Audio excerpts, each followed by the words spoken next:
The Two Sisters by Flora Still. Once upon a time there were two sisters who were like two peas in a pod, but one was good and the other was bad-tempered. Now their father had no work, so the girls began to think of going to service. The cheerful sister went to the city until she came upon an oven in which a lot of loaves were baking. The loaves cried out, "Little girl, we have been baking for 7 years. Do take us out, or we shall soon be burnt." Then she stopped, took out the bread.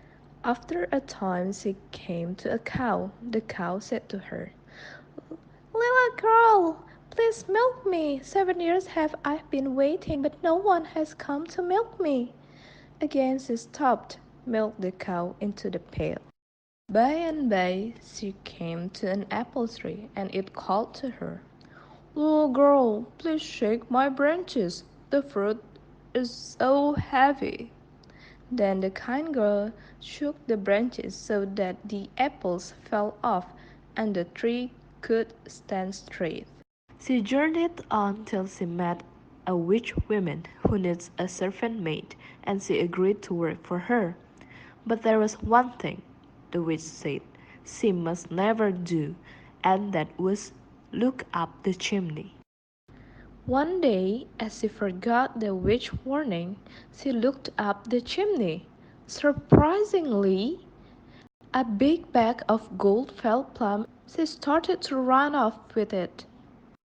As she heard the witch was coming after her, she ran to the apple tree and cried, apple tree, hide me so the old witch can find me." So the apple tree hid her, and when the witch flew past, saying, "Oh, tree of mine, have you seen my naughty little maid? She's stolen my money, all I had." The apple tree answered, "No, mother dear, not for 7 years." So the witch flew on the wrong way, and the girl started to run. But just as she got to where the cow was standing beside the pail, she heard the witch coming again. So she ran to the cow and cried, "Cow, cow, please hide me, so the witch can't find me." "Certainly I will," answered the cow. "Didn't you milk me and make me comfortable? Hide yourself behind me, and you'll be quite safe." And when the witch flew by and called the cow, but the cow said she knew nothing. She ran as fast as she could to the oven, as she heard the witch again and cried, "Oh, oven, hide me, so as the witch can't find me." Then the oven said, "I'm afraid there is no room for you, but there is the baker." So she asked the baker to hide in the back house. The witch asked the baker, but he just told her to look in the farthest corner of the oven. As the witch crept in, the baker shut the door in her face, and there she was roasting. The little girl got safe home with her bag of money. No, the ill-tempered older sister was very jealous and determined to get a bag of gold for herself.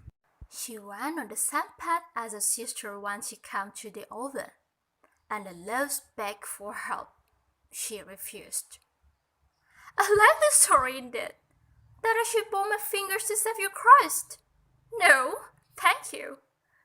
Then she came across the cow standing waiting to be milked beside a pail. She laughed and replied, "Ha ha! You may wait another 7 years for all I care.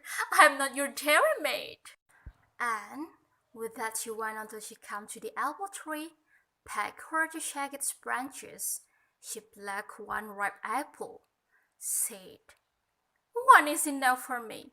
She arrived at the witch house. When she found the right moment, she looked up the chimney, and sure enough, a bag of coal fell plump.